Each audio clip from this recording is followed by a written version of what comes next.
And also a benefit from the ayah, the previous ayah, which Shaykh al-Islam mentioned, is that this ayah also we see among the Muslims, those people who fall into the issue of at-tahrif, changing the meanings of what Allah subhanahu wa ta'ala sent down. So it's a warning against them from following the way of Ahlul Kitab and changing the words that Allah subhanahu wa ta'ala sent down in the Quran is no doubt from the Sunnah of Ahlul Kitab.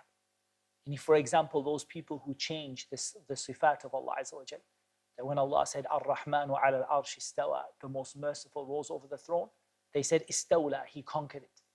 There is no doubt this is in Sunan Ahl Kitab, from the following of the people of the book, changing what Allah said to give it something which Allah subhanahu wa ta'ala did not say. Allah subhanahu wa ta'ala did not say Istawla. And if he wanted to say Istawla, he would have said it subhanahu wa ta'ala. He said Istawa. And on top of that, Istawla is not a meaning that is appropriate for Allah subhanahu wa ta'ala. How did he conquer something when everything is his? Tabaraka alladhi biyadihi al-mulk. How can he conquer when something already belongs to him? And yet, subhanAllah, they changed what Allah subhanahu wa ta'ala said in a lesser way. And they didn't add a word into the Quran, but in a lesser way, they were guilty of following what Ahl Kitab fell upon.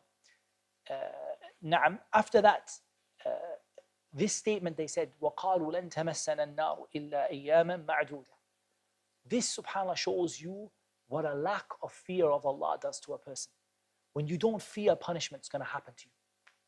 Like even among the Muslims, the Murji'ah and people who don't really think that they're actually going to be punished for anything, then in reality you will do whatever you want. Because if you don't actually think that there's a danger of something happening to you, or you don't believe there's any real chance of punishment, you will do whatever you want. Because they said we're not going to be touched by the fire except for a few days. And despite all of their transgression, and they continue to say the same thing even when you speak to them.